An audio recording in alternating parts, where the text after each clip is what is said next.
Hey, what's up guys? In this video we're going to be doing a first ride review on this bike, the 2023 Yamaha Ténéré 700. So let's jump right into it.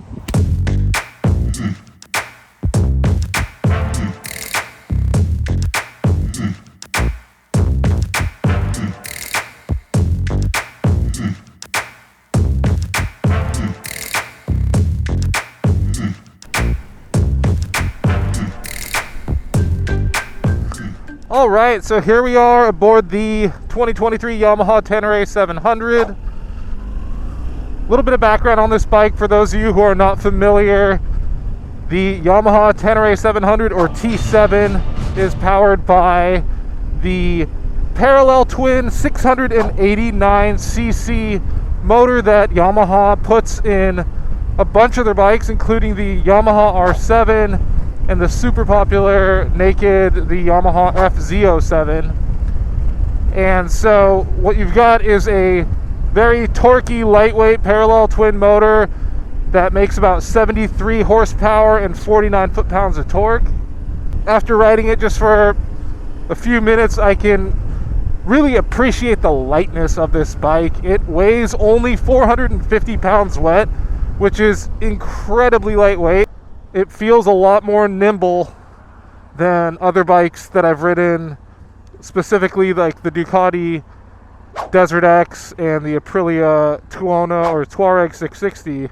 I have to say though, it does feel very similar when you're sitting on this bike to both the Tuareg 660 and the Ducati Desert X, because you've got a 21-inch front wheel and an 18-inch rear, so the rider ergonomics to this bike are going to be very similar to those bikes, just quite a bit lighter. I really like the motor. The Yamaha calls it the CP2 689 motor. The CPU is a neural net processor. And I've had a chance to ride the Yamaha R7 on track to get a feel for how that engine performs, and it's a really confidence-inspiring, grunty motor that just, gives you a lot of low-end torque, but isn't gonna freak you out when you're getting on the gas. And so it's a really, good motor for new riders especially, or, for someone looking for a very torquey, lightweight setup. The Ténéré 800, when compared to other middleweight adventure bikes out there, is a little bit on the lower price point side. This one has an MSRP of $10,499 for the 2023 version, and that lower price point kind of translates to what features the bike comes with. So you've got, for instance, this TFT display here that's black and white. It's got this cool vertical orientation, which you're seeing on a lot of these newer adventure bikes like the Ducati Desert X, for example. And it does have ABS system that can be turned on and off using this button right here, which is super handy if you're going to be taking this bike off-road. But besides the ABS system, this bike doesn't really have a tremendous amount of electronic rider aids like you would find on the Ducati or the Aprilia. It's very simply ABS. And to be honest, I'm not really mad about it. With 73 horsepower, so much torque, the need for traction control or wheelie control is not as significant as it is on those bigger engine, higher horsepower bikes. So now we're jumping on the freeway and I'll get a sense of how this 73 horsepower motor is going to perform. The power delivery on this bike is incredibly smooth. It is super easy to have the bike in any RPM, basically in any gear. You've got a lot of accessible power all throughout the rev range, which is a nice characteristic that you get from twin motors, and in this case this parallel twin. A couple other notable features about this bike: you've got about 9.4 inches of ground clearance and about 8.3 inches of suspension travel, which gives this bike a tremendous amount of off-road ability. It means that you're going to be able to clear obstacles or deal with bumps and even take the bike off of a jump if you wanted to. Riding it on the freeway sits you up quite high, and you've got a little bit of wind protection from this windshield here, but in general you're out in the wind quite a bit. I gotta say, the power delivery is so smooth on this though. even smoother than what I experienced on my last review when I test rode the Aprilia Tuareg 660.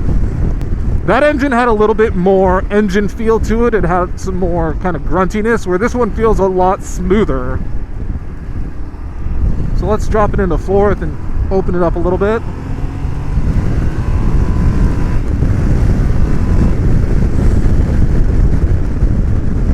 So that was fourth gear accelerating. It honestly felt really good from how much power it had. It wasn't quite as potent as what I got out of the Aprilia, but definitely enough power to get by when you're on the freeway for making, you know, quick lane changes or passing maneuvers. You know, all the touch points on this bike, you've got, you know, your hand controls are a little bit more of a basic setup than what you would find on the Ducati or the Aprilia, but really it's doing everything you want it to do. You've got, you know, just your basic controls, no cruise control or backlighting or heated grips. This specific bike has a set of the Pirelli Rally STR tires with a 21-inch front and an 18-inch rear, and those have a pretty off-road bias to them. They've got a lot of knobbiness and really more focus for off-road use. So this is going to be putting those tires to the test today. I'm going to be taking it on this slightly damp, twisty road to see how it hooks up, how the grip feels in these specific conditions. This is a good opportunity to talk about how the mirrors are on this bike. Got really good visibility out of them, and the placement of them is just about right. I can see what's behind me without having my shoulder or elbow get in the way, and at the same time I can see them very clearly in my peripheral vision, so I don't have to be looking over at the mirror to get a glimpse of what's going on behind me. Now, I know that the whole adventure class has its riding position so that you can take the bike off-road and stand up on the foot pegs and slide the rear, or even get the bike, you know, launched off of a small obstacle. But I have to say, riding it on the street, using it in this specific application, it is extremely comfortable. Like, the distance between your foot peg and the seat is really far, so that my knees almost have a perfect 90-degree bend to them, and you've got this upright riding position with most of the weight of your body on your seat and on your feet, and not really at all on your wrists. And so it makes it super comfortable for riding, you know, in an urban environment, on traffic. If you were to use this bike for commuting, for example, or for just long distance touring, I think you'd find that it would be really comfortable for that application. Now I can see that my gas gauge is getting pretty low. The gas tank on this bike is a 4.3 gallon tank, which is a relatively small tank for, you know, an adventure touring bike, but I think I would like that size specifically because when the gas tank is completely full, you're not going to be carrying a lot of weight, which is going to make this bike a lot more usable and a lot more nimble for street riding and adventure riding. It's quite a bit smaller than the fuel capacity that you're going to find on the Desert X and on the Tuareg. So this is my favorite corner of this road coming up here. It's a decreasing radius, uphill, huge sweeper, so we'll be able to see how this bike feels leaned over.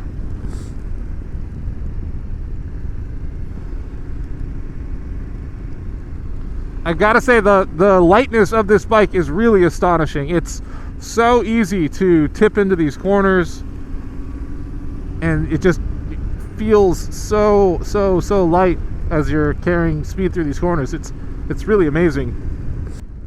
So in general, who should buy a Yamaha Ténéré 700? Well, to me, this is a really exciting category. You've got a lot of great bikes coming from all the Japanese brands, most of the European brands, and you know, it's kind of this new emerging hotspot for the motorcycling market.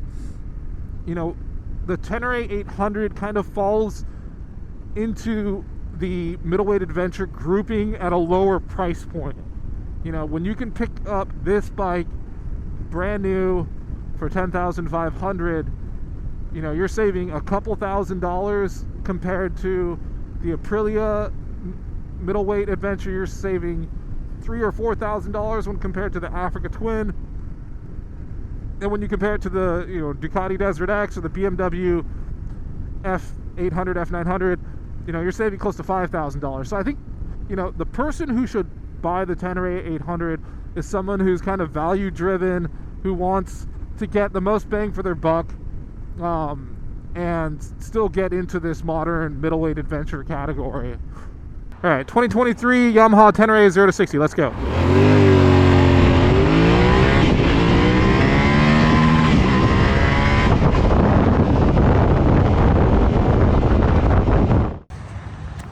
Thanks for watching this first ride review on the 2023 Yamaha Ténéré 700. Hope you guys liked it. Make sure you drop a comment down below if you have any questions about this bike. I'll be sure to answer all your questions. And if you haven't already, consider subscribing to the channel to see more first ride videos like this one. And until the next video, we'll see you guys. Peace.